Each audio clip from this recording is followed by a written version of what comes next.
Okay, thank you.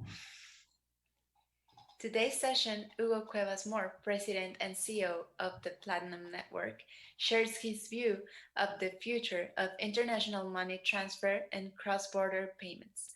Welcome, everyone. I'll leave you the room, Hugo.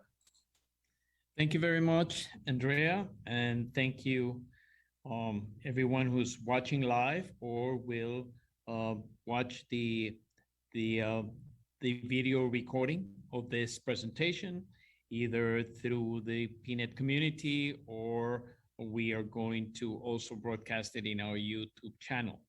So do subscribe to our YouTube channel so you will be informed when videos, interviews, presentations will be posted in the channel. So I have this presentation. I'm going to share my screen with you, and it's called "The Future of the Industry."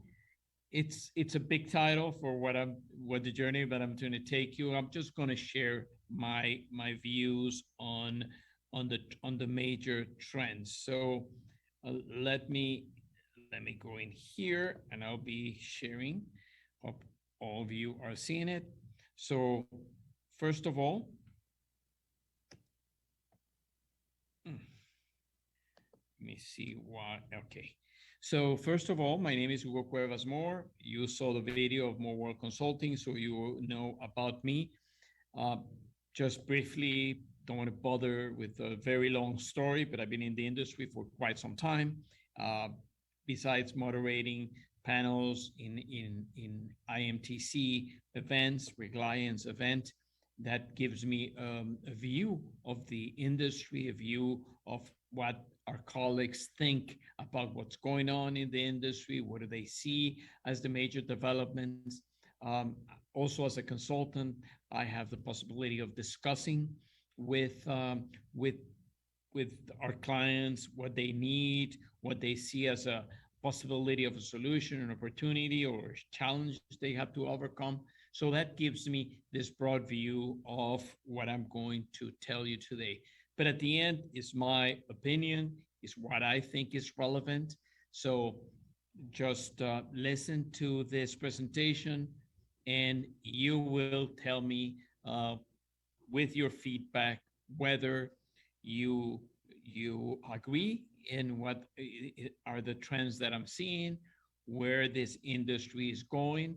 And I will say in the short term, I can't say in the long term because we don't know where everything will take us, but at least in the short term, I think this is the trends that I'm seeing that are taking hold and are being developed.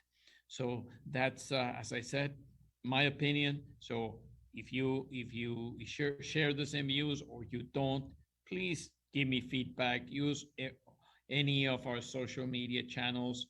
Your comments will reach out in the Peanut community. You can also connect with me and send me your comments there or through LinkedIn. There's so many ways nowadays to share information. So I have 8 trends that I want to discuss with you. The first one will be the surge of aggregators. The second will be FX providers or liquidity providers. The third one will be the trend in new banking partnerships, white label, remittance as a service, uh, payments as a service, banking as a service. Also, I call them MTO partnerships. RecTech will be another one. Complementary services or bundling of services is another trend that I'm seeing. Business payments, we had a whole session in this IMTC EMEA conference about business payments. And last but not least is fintechs, investment in fintechs, recruiting of fintech companies or colleagues in the industry.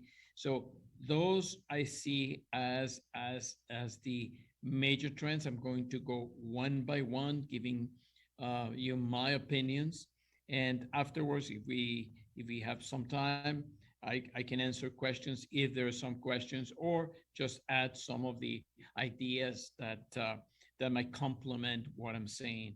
Of course, all of this is what I see as happening through COVID and post-COVID. Some of these trends have been accelerated by digital transformation of traditional companies, but also I will say the increase in fintech investment in payments. That's been fueling so many ideas, so many fintechs in different jurisdictions, different countries. I mean, United States takes probably 50% of that investment, but there's investments everywhere in fintechs, and that's quite a trend that will certainly make more of solutions coming into the market. So let's start first with the trend number one: aggregators. So aggregators is a term that implies companies that are in the MTO space, B2B companies that are coming and providing a bundle of services, mostly into uh, giving access to companies through different countries. For example, you have an aggregator for Africa or for Latin America, or Asia. So I mean, is you connect with me and I give you dozens of countries you can send money transfers to, or you can collect from.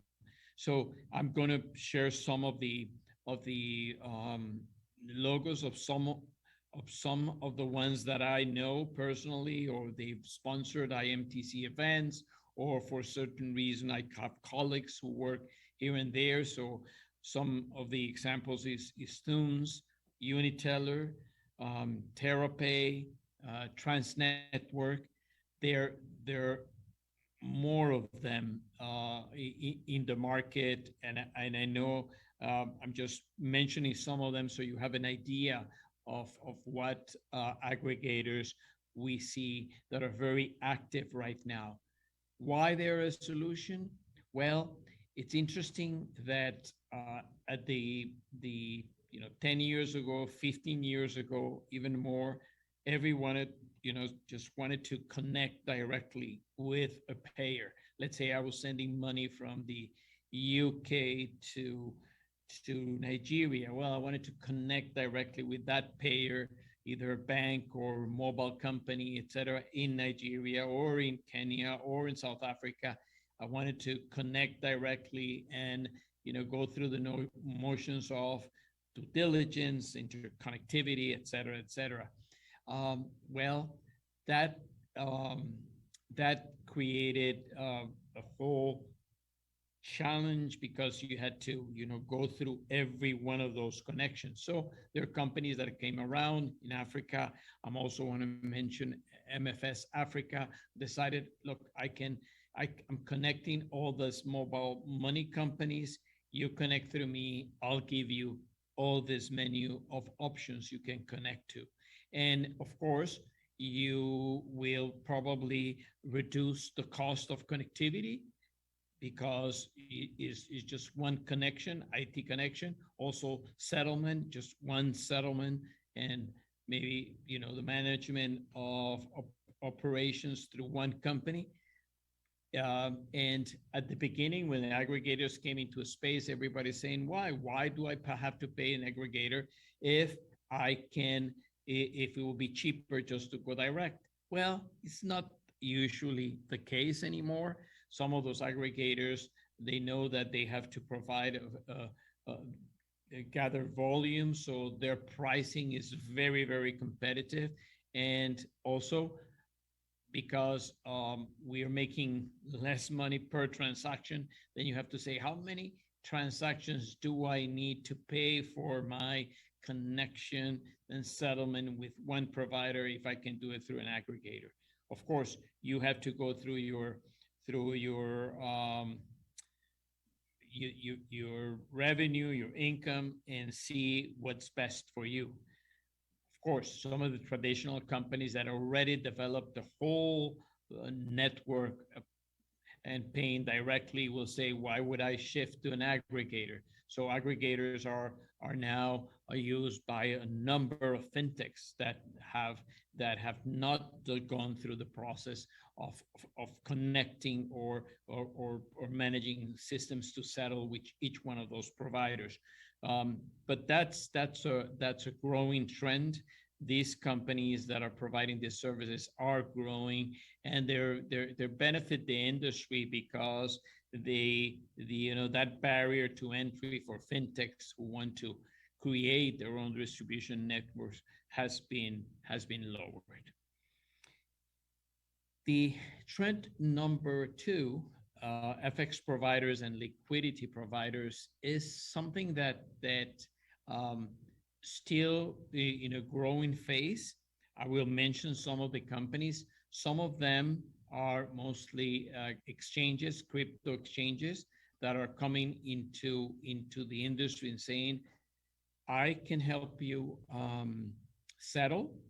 I can provide you local currency in some markets at very good prices, and even maybe better prices that you get from your payment provider, or you can provide to your payment provider local currency, and you will make maybe more money into the exchange. That can be done in some countries. In some other countries, because of regulation, you can't do that. You have to go through the provider of the service. But anyway, this is a possibility here. So you have companies in the crypto space like Bitso, Bitex, also Ripple, Stellar. Bitso and Bitex do it most of the time through Bitcoin, because of how easy it is to buy and sell. Ripple and Stellar, each one has its own cryptocurrency. Ripple with XRP, Stellar with Lumens. And these companies, because they own most of their crypto, can come to you and said, look, if you settle with me, if you connect to my platform, I can also give you some liquidity in certain markets, so you don't have to pre-fund.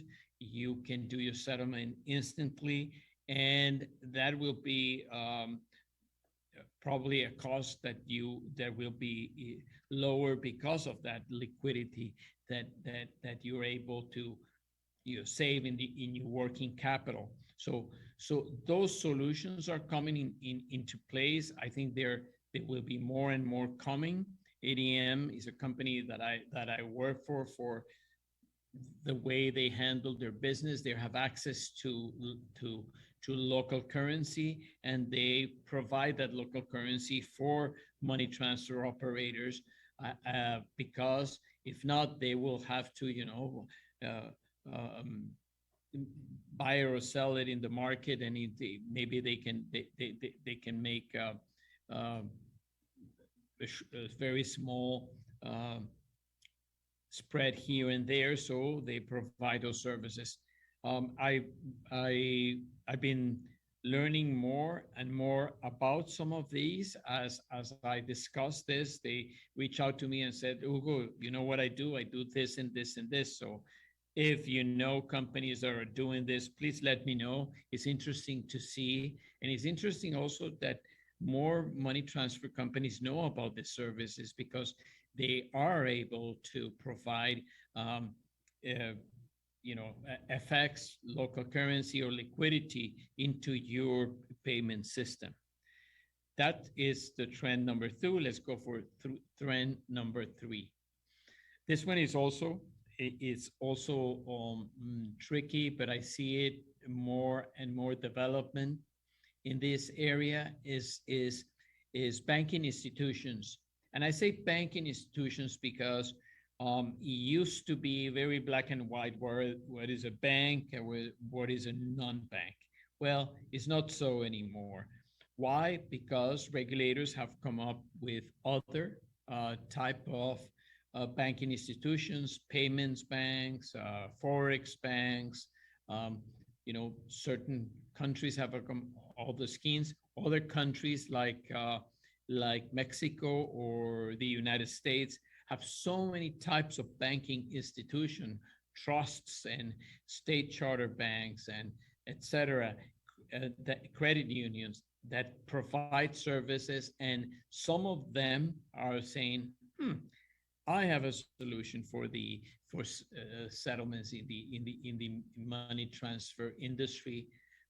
Let me explore. Let me design services, and some of them, most banks are licensed in their banking license. They can provide money transfer service in the United States. They can provide services in every state. So in a way, if they partner with a money transfer institution, you have the MTO has the possibility of offering those services in the whole 50 states. So those are complex. They have some legal requirements in order to see whether I can work with them. If the regulator here and there is fine with the type of arrangements that can be done. Um, of course, when some client comes to me and they talk about renting the license, that is not a term that can be used and shouldn't be used. And then regulators are very concerned about that concept, of course. So it is sometimes it's just agent relationships. Some of them are more than that. Some of them just, one company does one service, the other company does this services. So it is complex, but it's happening. I see it more and more happening. Now, these banking partnerships are also interesting because when we see our industry, we have the sending side, and the sending side can be cash based or digital through an app or desktop. And the money moves from the person either through an agent or directly through the MTO. And there is the distribution channel. But what happens in the middle is still banks, and it's still the SWIFT network, and it's still, and there's pre-funding issues. There is also for foreign exchange issues, depending the country, as I mentioned. So you have that settlement part that takes time. So what can be done so that settlement between the sending MTO and the receiving of payment MTO can done faster? That's what I'm talking here. This is also another way of something that we need to solve. In some cases, maybe instead of one bank sending a wire transfer to another bank, maybe there's one settlement bank in the middle. That's something that I remember when 5 years ago, the World Bank was called upon. Can you be the settlement bank of the industry? And the World Bank, I remember saying, we don't do that. We're not a bank. We are not operational in that way. So no, that can't be done. Well, there is trust companies that are thinking, I can do this. I do it for this type of industry. I can do it for the money transfer industry with the proper compliance, the proper risk matrices. Those solutions are coming into the picture. For example, an aggregator can just have one account and bring all their providers, their payees, their correspondents into this fund, and you can have payments between the members of that fund or trust, etc. Um, every jurisdiction it will have its own solutions. Some things can be done in one jurisdiction that are different from another jurisdiction. So I'm being very broad in here. But this is something that I see happening. Also, of course, if you have wire transfers and pre-funding, and you go for one entity managing that fund, then we have immediate settlement, pre-funding, et cetera, et cetera. Sorry about that. There are other solutions. This settlement can go through Bitcoin exchanges or exchanges in general, or stable coins using the blockchain. And then if that connection in the settlement is done through these networks, then you will have a speedy solution. Of course, as I said, I've seen corridors where this has been put into motion, and they do provide a solution.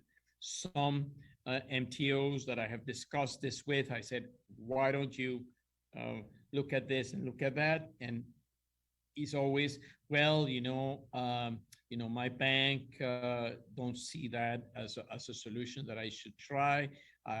But there's always, another banking solution that are looking into this and say, look, come to us, you manage this way. So, be open to this kind of trends, because they're happening more and more. The trend number 4, I call them MTO partnerships, or they can be called white label.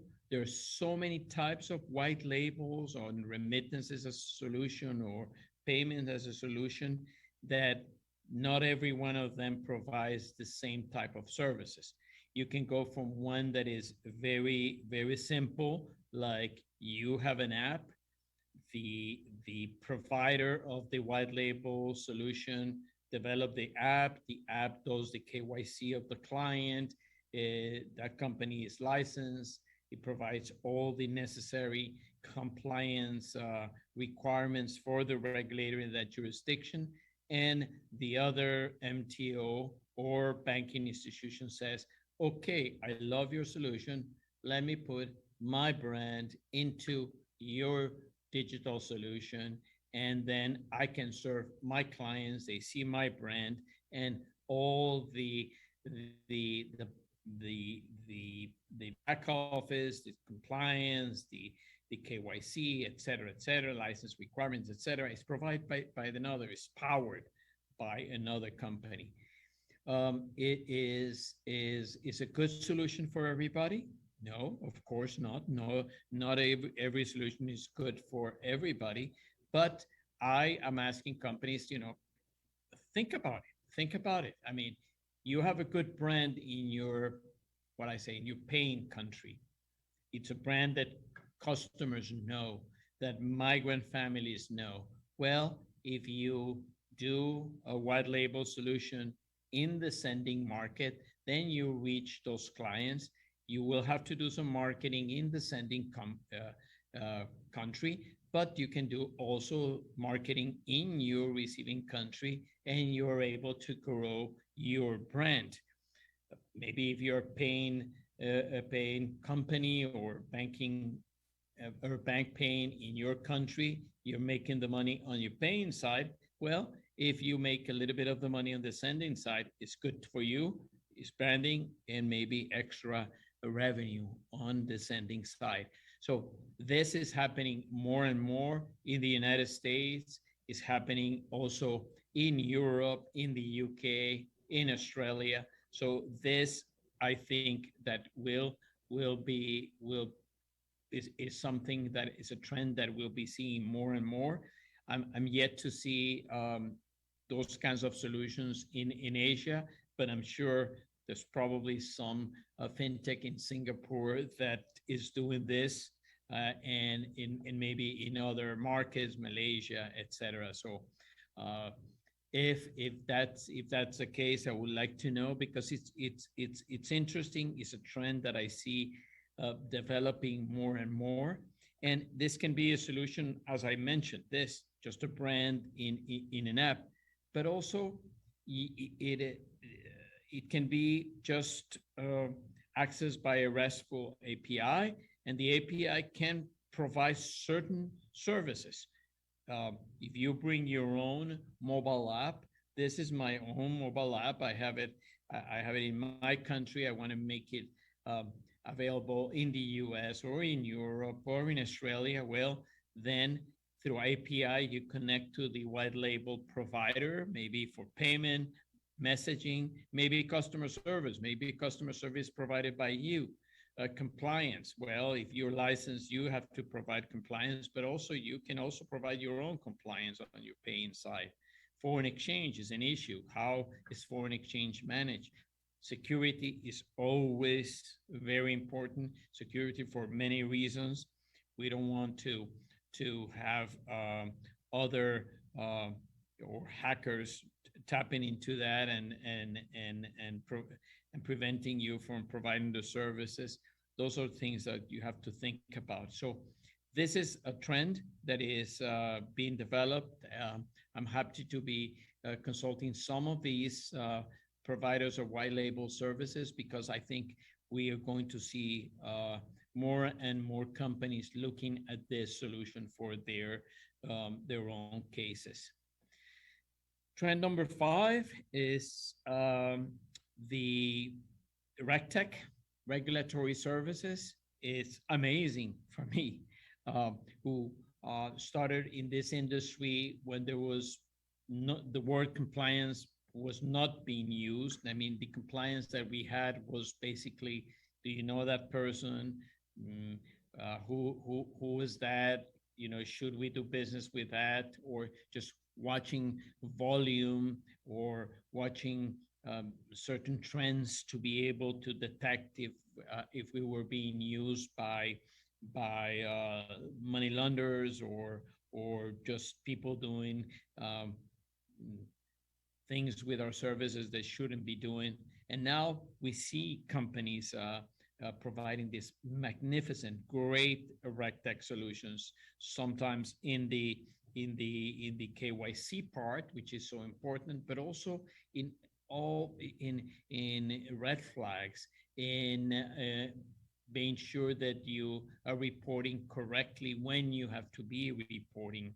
Um, and at the end, it costs a lot of I say it saves a lot of money. Cost cutting is one of the main issues here. I understand traditional companies that already set up their compliance department. They're geared to do that. They have whole teams doing that. Is the question is, should I change? That's going to cost me maybe in the implementation. And my answer is, the sooner that you do it, the better. I mean, it's a question that are you going to have to move to that sort of ecosystem where you need RegTech solutions to be part of your process? I do think we go into that for a fintech that just starts the services, of course, easier than a traditional company. But I see this happening more and more, and those RegTech companies getting much better. Artificial intelligence, AI, it's becoming, machine learning. All these things are improving the way these RegTech companies provide services.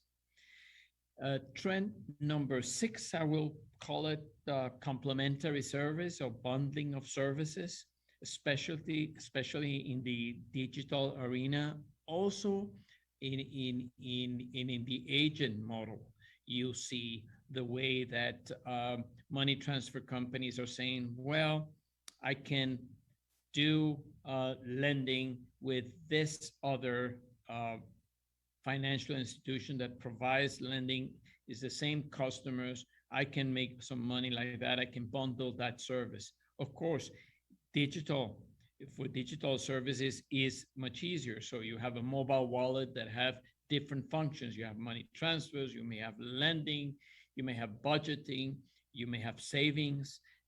So this is what I called the bundling of services. So we have companies that do banking as fintech as a service. I remember discussing with a company in the United States called Rice, who was also interested in who can provide money transfer services if one of my clients, because I provide this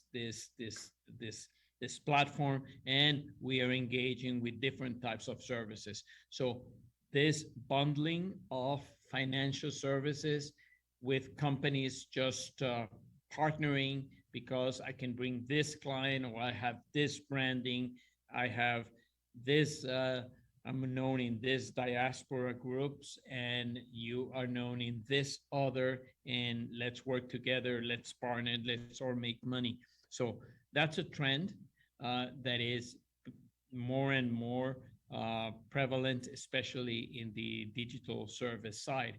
With agents, that has existed somewhat. You can, the same MTO that licensed an agent can provide through their platform services for that agent, like top up, for example. In some cases, the agent themselves decide to bundle services themselves. So that's something that is happening there too. Trend number 7 is business payments, and we discussed the whole session in IMTC. Man, you can look at it in your videos. I did a panel with Nabil Kabani and on business payments. Now, the P2B segment, and in the P2B segment, the remittance service is just part of the bigger, personal transfer world. So if remittances is a 700 or 800 billion a year sector, you have P2P, which is probably 2 trillion. And we there consider personal transfers, the personal investments, et cetera, et cetera. Well, that's $2 trillion a year. The cross-border payments is about $18 trillion annually. And this is a figure that I saw in report by Deloitte. So we're talking about 9 times bigger. Of course, the cross-border payments side of things have been dominated by banks. Banks been helping business clients make cross-border payments forever. Now, why fintechs are moving into that space, why traditional companies that know how to do P2P transfers are saying, well, why don't I provide business services? For a P2P company to move into business payment is not as easy as sometimes it is, because not all your distribution network will make those business payments. Sometimes even compliance, the systems are geared for small personal transfers. Business payments are larger, and it is harder to know the identity of the business, or also, although RegTech companies are doing a great job on that. So I see a big growth in business payments for this industry. Even in our IMTC events, we see more companies in the B2B space coming to our events. So that's also a way for us and for me to say, this is a trend that should be watched. Number 8, the last one that I will consider is the investment in fintechs. Just look at this graph, and this one I took it from the course, and you could watch the course and take the course. It's 3 lessons long, 45 minutes each, and then quizzes, and then you can get your own certificate, in which I went deep into the fintech revolution and remittances. Look at this graph. You see here the first half of 2021, 6 months, it amounted to $67 billion in investment, while the whole year, the 2020 year, was $45 billion, almost very similar to 2019. So it is how, at the end of 2021, how large that investment will be. Let's say $130 billion. That's almost 3 times the investment in fintech. Now, this is all fintechs, everything, everything that is considered a financial technology company. But investment, just this just shows you. And what is the biggest sector in fintech investment? Payments. Yes, most of them domestic, yes, but some of them cross-border. This, for example, is fintech in investment in in uh, in cross-border payments, all of them, P2P, B2B, etc. You see that increase 2016, 2017, 18, 19, 20, and this 2021 is just half of that. So it will go over 2020, yes, it will go over, and the light blue is the number of deals. The deal value is the line, the dark blue line. So you see that both number of deals and investment in dollars is just growing. And as I said, and if you take the course, you will see 50% that is in North America, 50% is the rest of the world, and there is investment in every single country for fintechs. This is a graph that was done by Eric Schneider in his presentation on digital um, in the in digital yesterday. You can also watch it in your videos. It's a great session, great presentation, and look at valuation.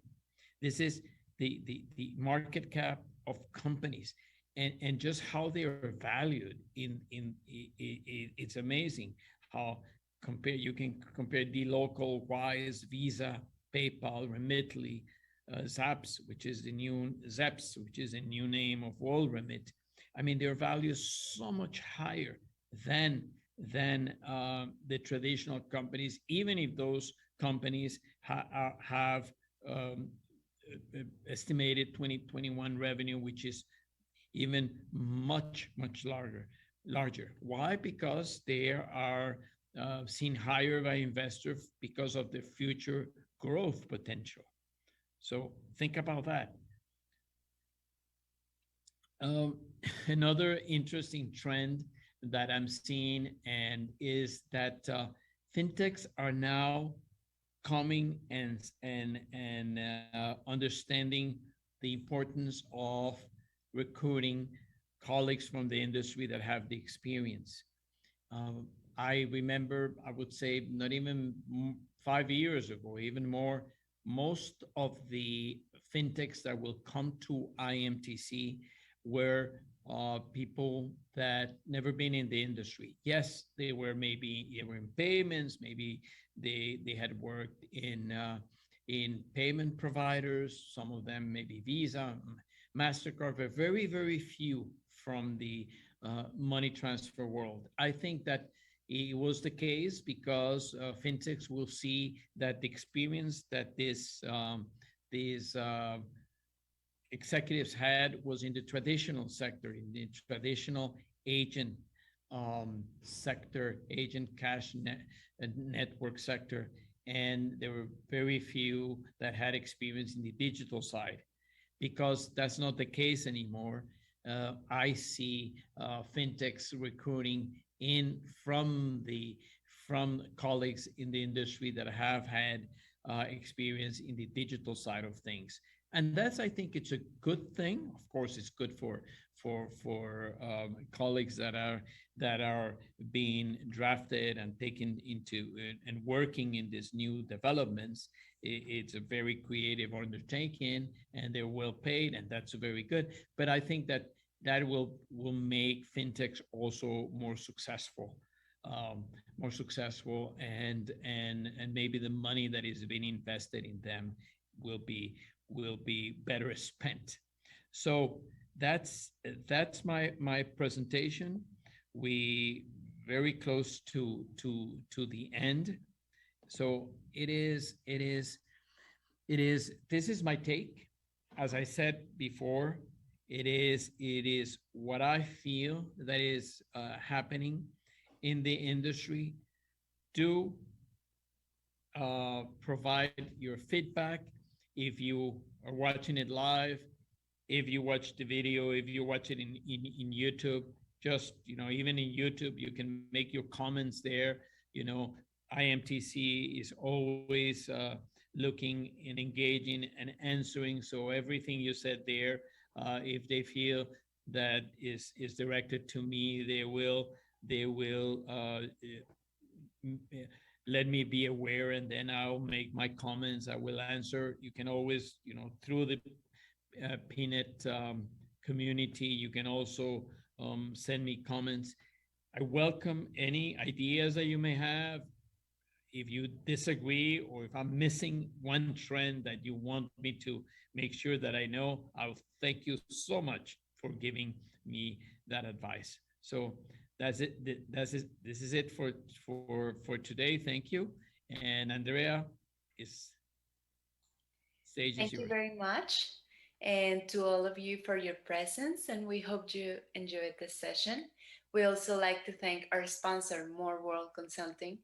And I remind you that this session is being recorded and it will be available on the Peanut platform. For me, this has been a pleasure to have attended you today. Thank you